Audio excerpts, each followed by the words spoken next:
Ada yang menghitung bahkan sampai lebih dari 50 jenis mukjizat yang bisa terlihat dengan mata kepala para sahabat. Dari doa yang mustajab, turunnya hujan, memberhentikan hujan, menyembuhkan penyakit, membuat pohon berbicara, ya, kemudian mengalahkan orang-orang kafir secara fisik, bergulat seperti Rukana dan yang lainnya. Ini semua adalah mukjizat untuk membenarkan risalah beliau sallallahu alaihi wasallam.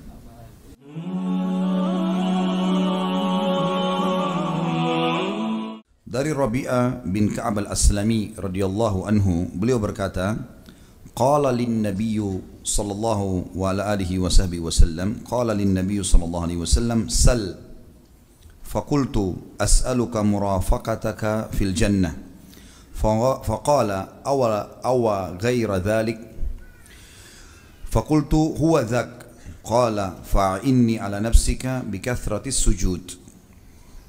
Rabi'ah bin Ka'ab al-Aslami radhiyallahu anhu, beliau berkata, Nabi SAW bersabda kepadaku, mintalah sesuatu kepadaku. Kamu apa sekarang? Sampaikan. Kata Rabi'ah radhiyallahu anhu, aku meminta kepadamu agar dapat menyertaimu di surga kelak, bersamamu di surga ya Rasulullah, berdekatan istanahnya. Maka Nabi SAW bersabda, apakah ada yang lain? Ada permintaan lain lagi selain itu? Maka aku berkata, hanya itu ya Rasulullah. Kalau itu saja sudah luar biasa. Maka Nabi SAW bersabda, bantulah aku untuk memenuhi permintaanmu itu dengan memperbanyak sujud. Hadis ini sahih diriwayatkan oleh Imam Muslim. Dan Imam Muslim meriwayatkan di nomor 353. Seperti biasa teman-teman sekalian, setiap hadis yang sedang kita bahas, kalau Allah mudahkan kita bisa mengambil faedah dan hikmah dan ilmu yang luas dari situ, maka kita akan sebutkan. Hadis ini mengandung banyak sekali hikmah dan ilmu. Yang pertama teman-teman sekalian, Nabi SAW di masa hidup beliau memberikan kesempatan kepada para sahabat untuk meminta sesuatu. Nabi SAW memberikan kesempatan para sahabat untuk meminta kepada beliau yang sifatnya dasarnya itu boleh dalam agama. Jadi permintaan halal. Apa saja walaupun mustahil di mata manusia, tapi dia dibolehkan secara syarak, boleh orang memintanya. Dan ini salah satu mukjizat baginda Nabi alaihi salatu wassalam. Makanya beliau berkata kepada Rabi'ah radhiyallahu anhu, mintalah kepadaku sesuatu. Dan ini tentu atas izin Allah. Dan sahabat-sahabat yang cerdas, tentu semua sahabat insya Allah cerdas, tapi ada yang luar biasa di antara mereka. Mereka jeli menangkap itu. Seringkali ada di antara mereka yang datang kepada Nabi SAW mengatakan, ya Rasulullah doakan saya, ya Rasulullah doakan anak saya, ya Rasulullah begini. Dan seringkali juga di antara mereka ada yang berani, tanda kutip di sini, untuk memulai pertanyaan atau memulai satu perbuatan yang akhirnya menjadi mukjizat baginda Nabi SAW. Seperti kasus di perang Khandak, ada sahabat yang dibawakan satu keranjang kurma oleh istrinya untuk dia makan, dan waktu itu muslimin lagi kelaparan, ada 1000 orang lagi menunggu di Khandak. Maka dia pun tidak memakan. Dia pun tidak memakan itu. Tapi dia membawa keranjang tersebut ke hadapan baginda Nabi SAW. Lalu mengatakan, ya Rasulullah, istri saya bawain ini, silakan buat anda duluan. Maka Nabi SAW membuka jubahnya, ya, ada kain yang di atas pundak beliau, kemudian meletakkan di tanah, kemudian berkata kepada sahabat ini, letakkan kurmamu di sini, ditumpahlah. Begitu ditumpah kurma tersebut, lalu tiba-tiba menjadi banyak dan menjadi seperti gunung yang besar, dan seluruh sahabat akhirnya bisa makan kurma. Perilaku sahabat ini, tanda kutip, diikuti keberanian yang sangat besar untuk membuktikan mukjizat Nabi SAW. Dan terbuktilah pada saat itu. Begitulah pada saat Jabir bin Abdullah radhiyallahu anhu ingin mengundang Nabi SAW makan, dan akhirnya menjadi banyaklah, cukuplah seekor kambing untuk memberikan makan 1.400 orang pada 1.000 orang pada saat itu. Jadi memang ini mukjizat Nabi SAW, tapi ini hanya di masa hidup beliau SAW dan hanya terjadi pada beliau. Ini perlu digarisbawahi. Kenapa? Karena para sahabat sendiri ridwanullahi alaihim yang merupakan manusia-manusia terbaik setelah baginda Nabi SAW tidak melakukan itu.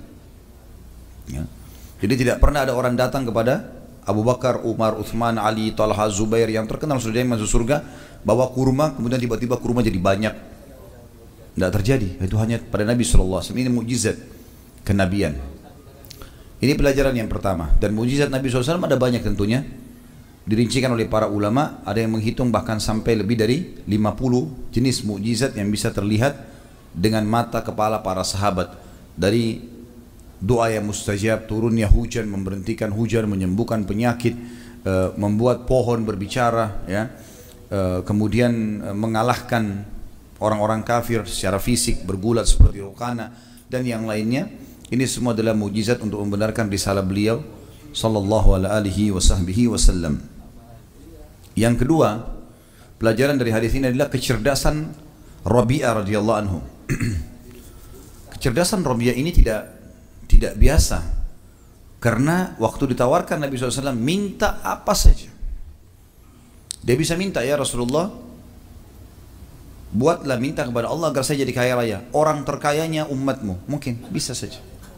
Bisa minta orang yang paling banyak punya keturunan misalnya, orang yang selalu menang, orang yang panjang umur.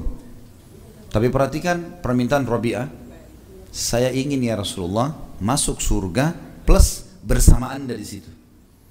Permintaan yang sangat cerdas ini, gitu kan?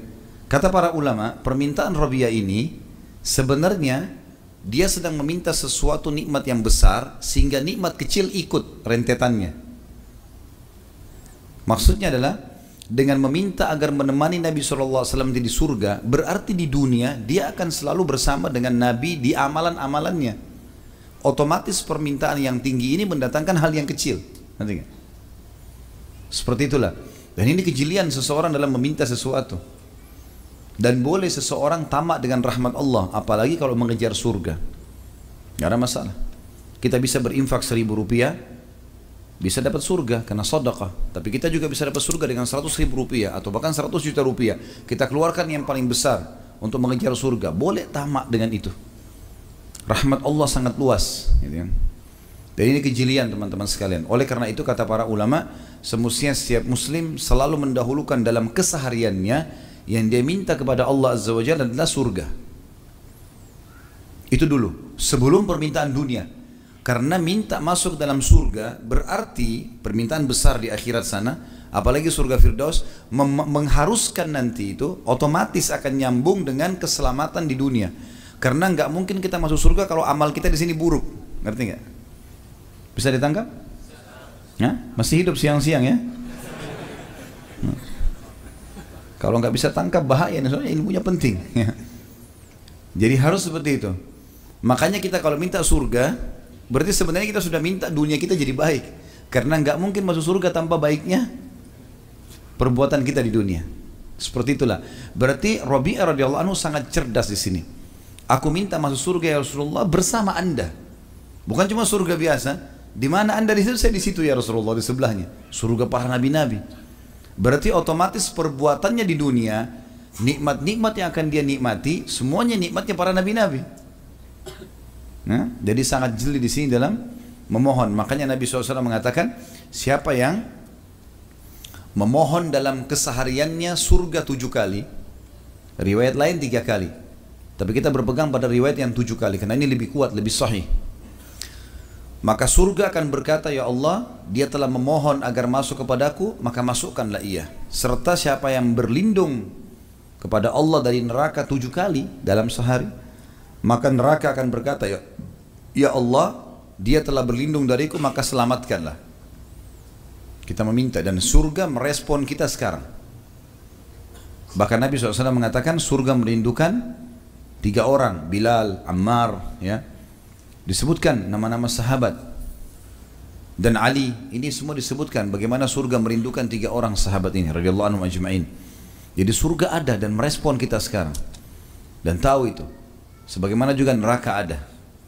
Dalam sebuah riwayat yang sahih juga disebutkan bahwasanya neraka mengeluh kepada Allah yang Maha Tinggi dan Maha Murah, ya, atas panasnya, karena sebagian membakar sebagian yang lain, jadi panasnya ya luar biasa dalam neraka. Maka Allah pun mengizinkan neraka untuk bernafas 2 kali.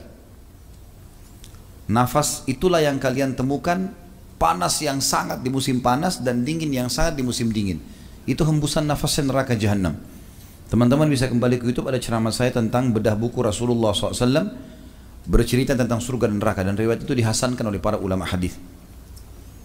Berarti kita ada respon, surga dan neraka sudah ada, dan ada respon interaksi dengan surga dan neraka. Dan Nabi SAW mengatakan, sungguh demi zat yang jiwaku dalam genggamannya, seseorang di antara kalian lebih dekat dengan surganya daripada tali sendalnya sendiri, dan seseorang di antara kalian lebih dekat dengan nerakanya daripada tali sendalnya sendiri. Tinggal istiqomah teman-teman sekalian, itu saja. Nikmati halal, kerjakan perintah, tinggalkan haram, pertahankan saya sampai mati, masuk surga. Itu kata kuncinya. Antum baik seperti sekarang, jujur, amanah, jauhi semua yang haram, nikmati yang halal, mati masuk surga. Pertahankan saja itu. Sampai Hudzaifah bin Yaman radhiyallahu mengatakan, aku berharap bisa masuk ke dalam rumahku dan aku beribadah kepada Allah, tidak bertemu sama orang sampai aku mati. Selesai, karena janji Allah di akhirat pasti. Artinya memang tinggal menjaga itu. Meninggal masuk surga, itu berarti kita lebih dekat dengan surga daripada tali sendal kita sendiri. Kalau dari masjid, dicabut ruhnya masuk surga. Lagi sujud, lagi baca Quran, lagi bakti sama orang tua, lagi jenguk orang sakit, lagi jihad, luar biasa terbuka semua pintunya. Tinggal sabar dalam ketaatan. Begitu pula dengan kemaksiatan. Orang lebih dekat dengan nerakanya. Orang ke diskotik, bar, mabuk-mabukan, tabrakan, mati, masuk neraka. Begitu dekat dia dengan nerakanya, wa na'udzubillah. Gitu kan? Oleh karena itu kita harus selalu menyebutkan teman-teman dalam keseharian kita minimal 7 kali. Minta masuk surga dan minta berlindung dari api neraka. Ini pelajaran yang kedua yang kita ambil dari hadis. Tentu tadi yang pertama adalah mujizat Nabi SAW dan bolehnya atau dibukanya peluang bagi sahabat untuk meminta terbaik. Manfaat yang kedua tadi adalah kecerdasan sahabat Rabi'ah radhiyallahu anhu karena meminta surga, dan orang kalau minta nikmat terbesar maka nikmat terkecil akan ikut bersama yang besar itu. Ya. Mungkin kalau kita pasang jala untuk nangkap ikan, targetnya jala itu tangkap ikan paus, ikan-ikan kecil ikut semua kan? Seperti itulah. Ya, biasanya kalau menjelaskan masalah makanan cepat faham. Ya. Kemudian pelajaran yang ketiga, dan ini pesan baginda Nabi SAW dalam hadis, kalau itu permintaanmu, maka dukunglah aku agar permintaanmu itu Allah kabulkan dengan memperbanyak sujud. Makna memperbanyak sujud di sini kata para ulama, makna globalnya adalah semua sujud, sujud solat wajib atau sujud solat sunnah masuk dalamnya, sujud syukur, sujud tilawah, ya. Dan sebagian ulama mengatakan, dan ini pendapat yang paling kuat tadi yang pertama, pendapat yang kedua, ulama mengatakan bahwasanya yang dimaksud adalah sujud-sujud solat sunnah. Karena sujud solat wajib udah pasti, udah diterima, itu insya Allah pahalanya besar di sisi Allah. Tapi sholat sunnah ini dibutuhkan untuk menambah, gitu kan? Tapi Allah alam, pendapat pertama yang lebih kuat adalah semua sujud masuk di dalamnya. Artinya konsentrasi dalam sholatmu, wajib, sunnah, kerjakan semua. Setiap ada berita gembira, sujud syukurlah. Setiap lewat ayat tentang sajadah, sujudlah. Dan sudah kita bahas di bab sholat kita sebelumnya. Dan ini juga merupakan teman-teman sekalian fadilah bagi orang yang selalu sholat. Dan sholat itu berikan haknya. Tenang, tumaknina. Jangan tergesa-gesa, nggak ada yang antum kejar. Allahu Akbar. Nikmati kalimat itu, karena per hurufnya pahala. Nikmati gerakannya, karena pergerakan pahala. Sudah nafas tenang. Wajjahtu wajhiya lilladzi fataras samawati wal ard. Tenang. Wajjahtu wajhiya lilladzi fataras samawati wal ard. Atau apa yang dibaca? Buru-buru, mau kejar apa ini? Al-Fatihah baca, Alhamdulillahi Rabbil Alamin. Salah satu cara Nabi SAW baca Al-Quran adalah berhenti di tempatnya. Ar-Rahmanir Rahim, pelan-pelan. Alhamdulillahirrahmanirrahim, Ar-Rahmanir Rahim, Maliki Yaumiddin, Iyyaka na'budu wa iyyaka nasta'in. Apa yang dikejarin? Buru-buru. Kalau antum bicara sama atasan berani nggak ngomong gitu? Nggak ada titik, nggak ada komanya. Diusir dari ruangan itu. Tapi Allah Maha Pemurah, kesian sama antum itu. Kesian hamba saya ini, bodoh, nggak ngerti nih. Masih dimaafin, kasih pahala. Dikasih pahala. Allah bilang, insan itu, manusia itu zalumun jahul. Bodoh, zalim dan bodoh. Manusia begitu, suka mau dapat pahala besar tapi nggak memberikan yang terbaik. Bagaimana caranya? Mau sehat, mau kuat, mau keturunan 2.000 rupiah sedekahnya. Cerewetnya luar biasa sama Allah. Tapi 2.000 celengannya. Kalau beli baju 100.000, 200.000, kasih orang miskin, dicari uang yang paling kecil. Jahul itu, bodoh. Jangan antum masuk kategori orang bodoh nih. Orang bodoh-bodoh dia menjauhkan diri dari rahmat Allah Subhanahu Wa Taala, gitu kan?